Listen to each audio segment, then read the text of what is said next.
नमस्ते बच्चों, कक्षा 10 विषय गणित और प्रश्नावली अपनी चल रही है चौथी। 4.1 के अंतर्गत अपने क्या किया कि उनके जो एक दो चरों वाले रैखिक समीकरण हैं उनके हल कैसे होते हैं, उनकी अनुपातों के द्वारा उनकी तुलना कैसे होती है और आलेखीय विधि से उनका हल किया था। अब जो दूसरी है 4.2 उसमें क्या है कि निम्न असमीकाओं का आलेखीय विधि से हल करके समुच्चय को दर्शाना है। तो वो देखो, आपका जो पहला क्वेश्चन है वो क्या है, x का मान है 2 से क्या हो, बड़ा हो, x का मान greater than and equal to 2। तो देखो आपको सबसे पहले अकेला x दिया है ना, तो greater than and equal to लगाया है 2, तो इसका अर्थ है 2 से बड़ा हो। अब देखो इस ग्राफ के अंतर्गत आप देखोगे तो x का जो मान है, इधर देखें अपने 2 से, तो ये क्या है, 1 -1 -2, तो इसका अर्थ क्या है 2 से ये मान छोटे हैं। तो ये क्या कह रहा है, x का मान क्या हो, 2 से बड़ा हो। तो सबसे पहले तो आप क्या करो, 2 पर एक लाइन खींचो। सबसे पहले तो आप क्या करो, 2 पर क्या करो, एक सीधी लाइन खींचो। स्केल की सहायता से ग्राफ बनाना आप सभी को आता है, क्योंकि छठी 7वीं कक्षा से ही ये ग्राफ आपके चल रहे हैं सिलेबस में। तो 2 पर ये लाइन होगी। अब 2 से बड़ा होगा, तो 2 से बड़े के लिए कौन सा एरिया होगा, इधर वाला ही होगा ना, 2 से बड़ा सारा, 3 4 5 6 7, जो 2 से बड़ा जो मान चलेगा इसका, वो इधर की साइड ही चलेगा। कि यहाँ पे देखोगे तो 3 है, यहाँ पे देखोगे तो 4 है, 5 है, 6 है, 7 है। तो ये क्या है, x का मान 2 से बड़ा है इस एरिया के लिए। अब देखो greater than and equal to भी लगाया उसने, भी 2 भी हो सकता है और 2 से बड़ा भी हो सकता है। अब अपने देखें कि ये वाला बिंदु क्या है, मूल बिंदु है। ये वाला बिंदु क्या है, मूल बिंदु है। अब यहाँ पे 0 रखें अपने मान, 0 2 से बड़ा हो सकता है क्या, 0 2 से बड़ा हो सकता है, नहीं हो सकता। तो इसका अर्थ है कि मूल बिंदु इस क्षेत्र के अंतर्गत नहीं आएगा, इसके हल के अंदर मूल बिंदु नहीं आएगा।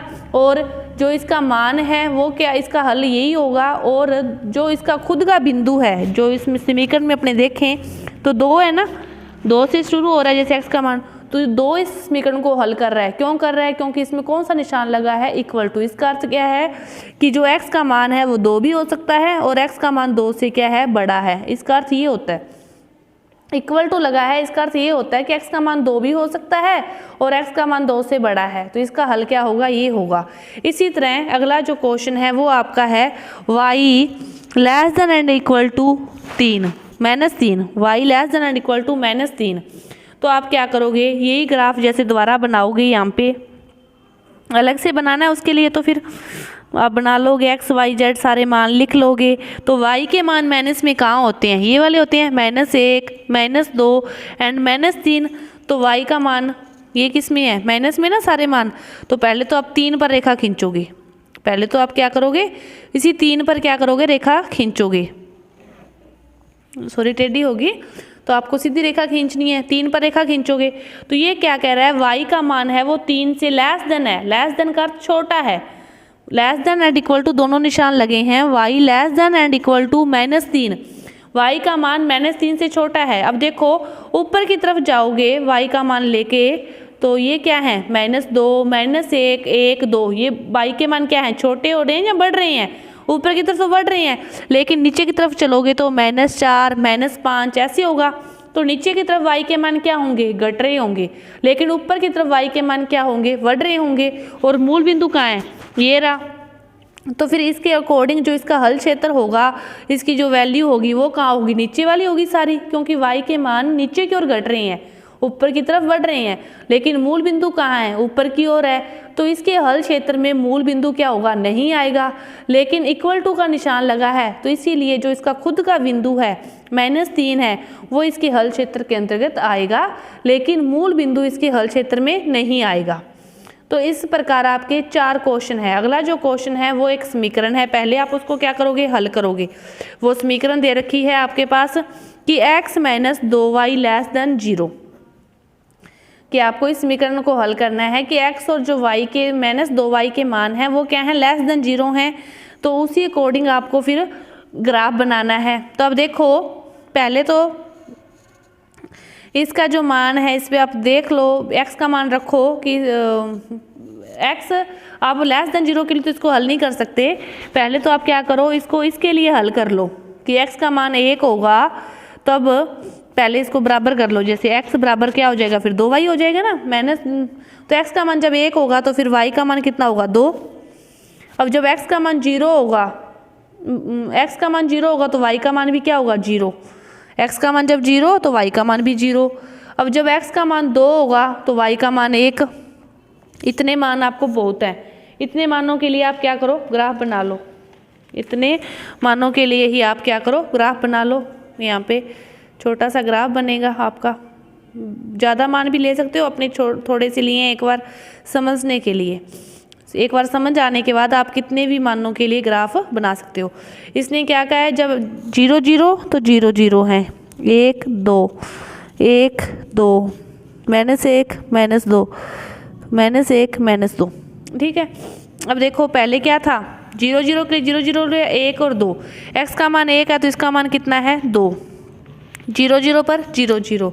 और फिर क्या कह रहा है, जब x का मान 2 है, जब x का मान 2 है तो y का मान कितना है 1। जब x का मान 2 है तो y का मान कितना है 1। देखो जब x का मान 1 है तो y का मान 2 कैसे हो जाएगा, 2y बराबर 1, तो y का मान क्या आएगा 1/2 आएगा, अपने को नहीं लेना अपने। फिर चलो आप माइनस में चलो, जब x का मान क्या हो -2 हो, x का मान क्या हो -2 होगा तो y का मान क्या आएगा -1, तो y का मान क्या आएगा -1 आएगा। पहला ये सही है, जब x का मान 2 है तो y का मान 1 है, x का मान 2 है वो वाला सही है, कि जब x का मान 2 है तो y का मान 1 है, ये सही है, ये वाला अपना गलत हो गया। अब फिर अपने क्या किया, जब x का मान 2 है तो y का मान क्या है -1 है, तो अपने ये ले लिया। 1 क्या है, मूल बिंदु है 0 0। अब इन तीनों को मिला दो, इन तीनों बिंदुओं को क्या करो आप मिला दो।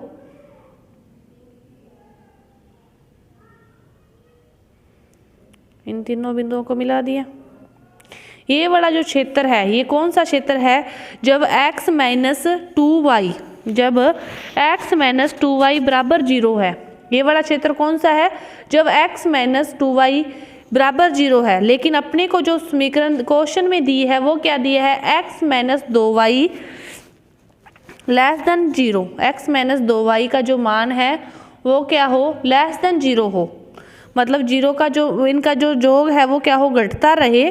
तो इसका जो क्षेत्र होगा फिर कौन सा होगा, इधर वाला होगा। इसके लिए जब मान निकालोगे ना आप जोड़ोगे तो आपको पता चल जाएगा, इसका जो क्षेत्र होगा वो ये वाला होगा।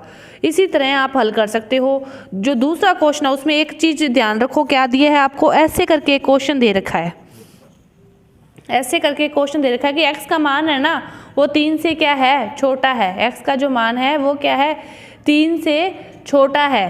तो देखो जब इसका मोड का निशान होता है कि वो x प्लस में भी हो सकता है और x किस में हो सकता है, माइनस में भी हो सकता है। बस इतनी बात ध्यान रखनी है कि आप जैसे ही अपने जैसे पहला क्वेश्चन किया था, क्या किया था पहला क्वेश्चन, ये 2 वाला किया था, जैसे 2 वाला किया था ना, तो एक ही चीज़ थी, उसमें मोड नहीं लगा था, सीधा ही था, तो इसलिए उसका उत्तर ये था।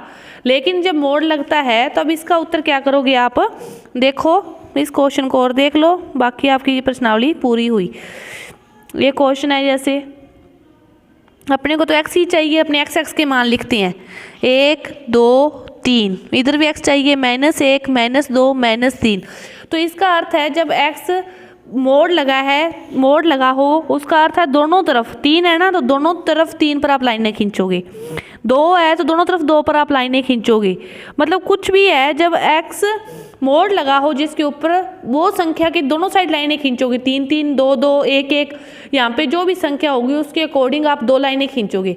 अब ये क्या कह रहा है कि x का मान 3 से छोटा है, 3 से छोटा है, तो देखो इधर से 3 से छोटा है 2 1, इधर से 3 से भी छोटा है ये वाला, क्योंकि मोड़ लगा है इसको माइनस प्लस से कोई फर्क नहीं पड़ता, मोड़ लगाया है तो इसको माइनस प्लस से कोई फर्क नहीं पड़ता।